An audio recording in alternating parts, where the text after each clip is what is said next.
क्या 2025 तबाही का साल है? कहीं फ्लड आ जाता है। हर सुबह अखबार खोलो तो बस बर्बादी और तबाही की खबरें। सैकड़ों की संख्या में मानव मर जाते हैं। टीवी देखो तो बर्बादी और तबाही के वीडियोस दिखाई पड़ते हैं। इतनी भी भयंकर उसके सामने घटना होनी हो, वो चिंतित होता ही नहीं। माता वैष्णो देवी का धाम, वहां तो आस्था भी मलबों में दब गई।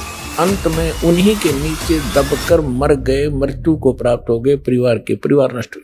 अब इन सारी तस्वीरों को देखने के बाद सवाल उठता है कि लोग जाएं तो जाएं कहां? कुंभ नहाने गए तो वहां भगदड़ में मर गए, रेलवे लाइन पर पहुंचे तो कुचल गए, मैच का जश्न मना रहे थे तो हादसों में उलझ गए, प्लेन पर चढ़े तो आसमान में जलकर स्वाहा हो गए, घर में बैठे उत्तराखंड में तो दीवारें ढह गईं और भगवान के दर पर पहुंचे तो वहां भी मौत पीछा नहीं छोड़ी। हर रात सोने से पहले इस बात का डर है कि क्या कल हम जिंदा होंगे? प्रकृति 2025 में तू कितने इम्तिहान लेगी? प्रकृति, तू तो मां है हमारी, जीवनदायिनी। तेरा हर रूप, हरी भरी वादियां, उफनती नदियां, शांत पहाड़ जो सुकून देते थे। लेकिन 2025 में ये रौद्र क्यों? ये क्रोध क्यों? ये तबाही क्यों? ये सजा क्यों? ये बेरहम कहर क्यों? कहीं पर भूकंप, कहीं चीखें, कहीं सैलाब, कहीं भूस्खलन, कहीं मलबा, कहीं आस्था की राह पर मौत। और आज इसीलिए हम कह रहे हैं 2025 बस कर, क्योंकि हम थक चुके हैं, हम हार चुके हैं। जो मर गए वो खौफ में मरे और जो जिंदा हैं वो पल पल डर कर मर रहे हैं। और आज इस मौत की कहानी की शुरुआत हम पंजाब से करेंगे। डूबता हुआ पंजाब। पंजाब भारत का वो प्रदेश है जिसे अन्न का भंडार वाला प्रदेश कहते हैं, लेकिन आज पंजाब पानी के सैलाब में डूबा हुआ है। अफसोस ये है कि पंजाब की तस्वीरें देश के लोगों को जगा नहीं पा रही हैं। देश की मीडिया में प्रमुखता से वो चल नहीं रही हैं। सतलुज से लेकर ब्यास और रावी नदियां उफान पर हैं। अगस्त सितंबर 2025 में भारी बारिश और भागड़ा, पौंग और रणजीत सागर डैम से छोड़े गए पानी ने तबाही मचा कर रख दी है। गुरदासपुर से लेकर कपूरथला, फिरोजपुर, होशियारपुर, तरनतारन और फजिल्का जैसे जिले सबसे ज्यादा प्रभावित हैं। 1300 से ज्यादा गांव ऐसे हैं जो पूरी तरह जलमग्न हो गए हैं। 3 लाख एकड़ से ज्यादा फसलें बर्बाद हो गई हैं। 30 लोगों की मौत हो चुकी है। 2.5 लाख से ऊपर लोग हैं जो बेघर हो गए हैं। लोग अपने घरों, खेतों को छोड़कर गुरुद्वारों में, अस्थायी शिविरों में शरण ले रहे हैं। वो किसान जो दिन रात मेहनत करके देश का पेट पाल रहे थे, आज वो भूखे हैं। उसका खेत पानी में डूबा है, घर बह गया है। एक किसान ने कहा कि हमारे साल भर की कमाई इन खेतों में लगी थी, अब सब कुछ बह गया है। अभी सामने मौत दिख रही है, लेकिन जब ये जाएगी तब भी मन में सवाल होगा कि बच्चे भूखे हैं, उन्हें मेरे पास देने को कुछ नहीं है। आज ये सिर्फ पंजाब का दर्द नहीं है, सिर्फ एक किसान का दर्द नहीं है, उन लाखों लोगों का दर्द है जिनका सब कुछ इस बाढ़ ने छीन लिया। खराब ड्रेनेज सिस्टम, अतिक्रमण, जलवायु परिवर्तन ने इस आपदा को भयावह बना दिया। सेना, एनडीआरएफ ने लोगों को बचाया, लेकिन लाखों लोग ऐसे हैं जो अभी भी पानी में फंसे हैं, भूख ठंड से जूझ रहे हैं और पंजाब इस वक्त कहर में है। हालांकि पंजाब के सितारे जो हैं वो सामने आए हैं, लेकिन सितारों से अकेले काम नहीं चलेगा। प्रकृति को भी अपना रौद्र रूप दिखाना बंद करना होगा, सरकारों को ध्यान बढ़ाना होगा, मीडिया को इसे दिन रात दिखाना होगा, तब जाकर पंजाब के लोगों की सही मदद हो पाएगी। लेकिन मदद की गुहार में अफगानिस्तान भी है, क्योंकि अफगानिस्तान में जमीन कांप रही है, उम्मीदें टूट रही हैं। अफगानिस्तान एक ऐसा देश है जो पहले से ही युद्ध, गरीबी, अस्थिरता से जूझ रहा है, अब प्रकृति की मार भी झेल रहा है। तालिबान के शासन के बाद दुनिया ने अफगानिस्तान से मुंह मोड़ लिया था। दुनिया ने उनको साथ देना, पैसा देना बंद कर दिया था। लेकिन सितंबर 2025 में जो 6 रिक्टर स्केल पे भूकंप आया, उसने तबाही मचा दी। भूकंप का केंद्र जो है वो 10 किलोमीटर नीचे था, जिसने विनाशकारी शक्ति को और बढ़ाया। और हालत यह है कि 1000 से ज्यादा लोगों की मौत हो चुकी है, 2500 से ज्यादा लोग जो हैं वो घायल हैं। दुनिया के बाकी किसी देश में अगर इतनी बड़ी आपदा, त्रासदी आए तो दुनिया मदद के लिए सामने आती है, लेकिन इस बार कहानी अफगानिस्तान की है, इसलिए मदद उस बड़ी संख्या में नहीं आई। भारत ने दिल दिखाया, लेकिन क्या वो काफी है, ये सोचने वाली बात है। अफगानिस्तान के पास रिसोर्सेस नहीं है, अफगानिस्तान से लोग मदद मांग रहे हैं। अफगानिस्तान में जो आंकड़े हम आपको बता रहे हैं वो सिर्फ एक आंकड़े नहीं है, हर आंकड़े के पीछे एक कहानी है।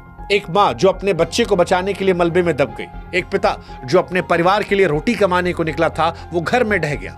जिस जगह पर ये भूकंप आया था वो मिट्टी के इलाके थे, पूरे उलट पुलट हो गए, परिवार के परिवार खत्म हो गए, गांव मलबे में तब्दील हो गए। अफगानिस्तान की फॉल्ट लाइन, खराब बुनियादी ढांचा, पहले से कमजोर अर्थव्यवस्था ने इस आपदा को और भयानक बना दिया। राहत कार्य चल रहा है लेकिन सड़कें, बिजली, संचार व्यवस्था ध्वस्त हो चुकी है। लोग ठंडी रातों में खुले आसमान के नीचे सो रहे हैं, बिना खाने, बिना पानी। भारत ने मदद का हाथ बढ़ाया लेकिन चुनौतियां इतनी बड़ी हैं कि राहत कार्य फिलहाल वहां बौने पड़ गए हैं। लोग वहां कह रहे हैं कि सब खत्म हो गया। लोगों ने अपने बच्चों को अपनी आंखों के सामने मलबे में दबते हुए देखा। अब शब्द नहीं बचे हैं। ये दर्द आज सिर्फ एक व्यक्ति का नहीं बल्कि उस देश का है, उस अफगानिस्तान का है जो दुनिया से पहले ही कट चुका था। अब वो टूट रहा है और आज वो प्रकृति से सवाल पूछ रहा है कि हे प्रकृति, हे ऊपर वाले, हे अल्लाह, इतना गुस्सा क्यों? अफगानिस्तान से इतनी ज्यादा नाइंसाफी क्यों? वैसे नाइंसाफी सूडान में भी हुई है।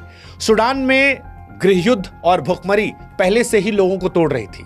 2025 में भारी बारिश ने भूस्खलन का कहर बरपाया। पहाड़ी इलाकों में मलबा गिरने से गांव के गांव तबाह हो गए। आधिकारिक आंकड़ों की माने तो 1000 से ज्यादा लोग ऐसे हैं जो मलबे में दबकर मर गए। एक गांव पूरा का पूरा तबाह हो गया। उस गांव में सिर्फ एक व्यक्ति जिंदा बचा। आप सोचिए, एक ऐसा गांव जहां हजारों सैकड़ों लोग थे, हंसते खेलते बच्चे, मेहनत करते किसान, उम्मीदों से भरे परिवार। लेकिन पल भर में सूडान में सब खत्म हो गया। तस्वीरें ऐसी हैं कि कलेजा मुंह को आ जाए। मलबे के नीचे दबे लोग चीखते रहे लेकिन उनकी आवाजें धीरे धीरे खामोश हो गई। एकमात्र बचे इंसान की कहानी दिल दहला देती है। वो इंसान कहता है कि मैं खाना खा रहा था, अचानक जमीन हिली और सब कुछ तबाह हो गया। मैं तो बच गया लेकिन मेरे बीवी, बच्चे, दोस्त, परिवार वाले, गांव वाले सब खत्म हो गए। अपनात्मा विचार करने की बात है कि हम प्रतिदिन देखते हैं कहीं फ्लड आ जाता है, सैकड़ों की संख्या में मानव मर जाते हैं, कहीं सूखा गिर जाता है, हाहाकार मच जाती है, कहीं भूकंप आ जाता है, कई बार तो लाखों की संख्या में जनहानि हो जाती है। और शेष बचे हुए कभी चिंता नहीं करते कि जहां आप बैठे हो क्या ये स्थान वैसा ही नहीं है जो जहां पर ये घटनाएं घट गई। तो आप जी को यानी हम सबको ये चिंता क्यों नहीं बनती? क्योंकि हमारे ऊपर इस काल भगवान के भांग का नशा है और नशे में व्यक्ति कितनी भी भयंकर उसके सामने घटना होनी हो वो चिंतित होता ही नहीं। इस भांग के नशे को उतारने के लिए परमात्मा ने यथार्थ ज्ञान, सूक्ष्म वेद, तत्व ज्ञान रूपी एंटीबायोटिक ये प्रवचन स्वयं आकर के जानकारी दी और इनके सुनने से कानों के माध्यम से ये अंदर डोज जाती है। ये डोज लेने से हम सतर्क होते हैं, हमारे यहाँ भांग का नशा उतर जाता है और तब हम चिंतित होते हैं। तब हम इतना चिंतित होते हैं, चिट्टी भी मर जाती है तो भी दुखी होते हैं। कोई कुत्ता अनजानपने में आपकी गाड़ी के नीचे भी आकर मर जाता है, उससे भी चिंतित होते हैं। काफी देर तक आत्मा परेशान रहती है। अब देखिए बेचारा चला गया और एक दिन हमने भी ऐसे ही चला जाना है। ये बातें हमें फिर रह रह कर याद रहने लग जाती हैं। भगवान ज्यादा याद आता है और इस प्रकार फिर हम यहाँ से सत्साधना करके और यहाँ के भौतिक सुखों की इच्छा समाप्त करके हम वहां चले जाएंगे जहां जाकर जीव सदा सुखी रहता है, जहां मृत्यु नहीं होती, वृद्ध अवस्था नहीं है, कोई रोग शरीर में नहीं होता। ऐसा स्थान है वो सत्यलोक। और उस सत्यलोक की नकल यहाँ काल भगवान ने, सरपुरुष ने भी कर रखी है, जिसमें स्वर्ग महास्वर्ग बना रखे। अब डुप्लीकेट वस्तु तो डुप्लीकेट ही होती है। इतना अंतर समझो जैसे एक बूरा कोट रखी हो, बूरा चीनी से बूरा बना रखी हो, एक थैली में बूरा रखी हो या कटोरे में, और दूसरे कटोरे में नमक रखा हो। अब दोनों देखने में एक जैसे हैं लेकिन उनके टेस्ट में बहुत अंतर है। तो सतलोक तो समझो बुरा है, और यहाँ के जो काल ने बनाए हुए स्वर्ग, महास्वर्ग, ब्रह्मलोक आदि जितने भी स्थान हैं, ये नमक है। और नमक की बोरी के अंदर, नमक के थैले में कोई चींटी चढ़ जाती है या कीड़ा होता है, वो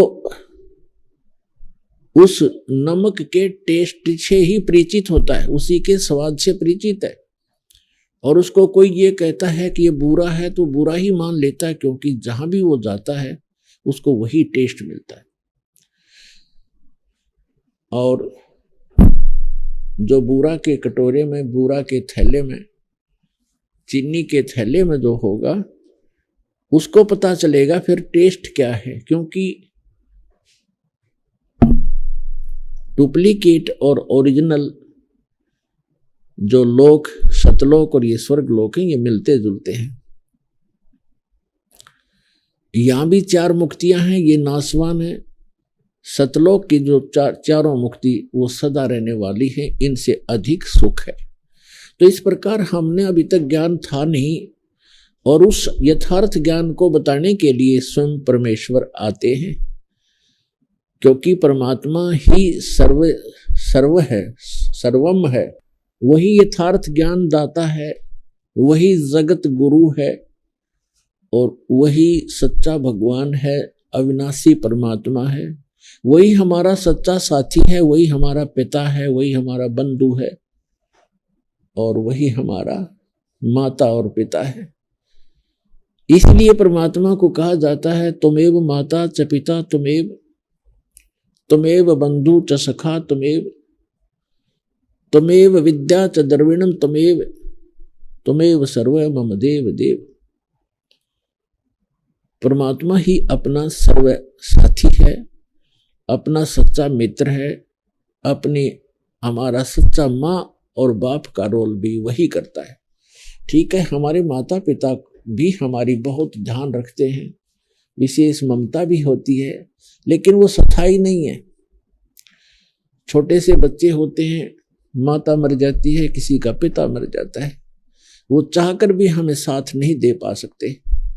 इसलिए वो सच्चा साथी हमारा परमात्मा है, और वही हमें यहाँ यथार्थ ज्ञान देने के लिए स्वयं ही आते हैं।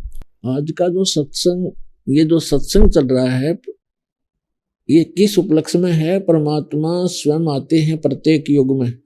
परमात्मा चारों युगों में आते हैं। प्रत्येक युग में वो यथार्थ ज्ञान अपने द्वारा रची हुई सृष्टि का स्वयं ही बताते हैं, और हमें जानकारी देते हैं कि आप यहाँ के वासी नहीं हो, आप इस लोक के रहने वाले नहीं हो, ये स्थायी स्थान नहीं है आपका। जिन कोठी और बंगलों को, जिस देश या मोहल्ले को, गांव को आप अपना मानते हो, ये आपका नहीं है। मृत्यु के उपरांत ना जाने कहाँ आपका पुनर्जन्म होगा, किसी पशु रूप में या पक्षी रूप में, मानव रूप में होगे तो हो सकता है आपका दूसरे देशों में जन्म हो जाए, क्योंकि आपके पूर्व के संस्कार एक दूसरे से मिलते जुलते हैं, रले मिले हैं, जिस कारण से आपका ये स्थायी स्थान नहीं है। इसके विषय में परमात्मा से परिचित महापुरुषों ने कहा है। आदरणीय गरीबदास साहिब जी कहते हैं,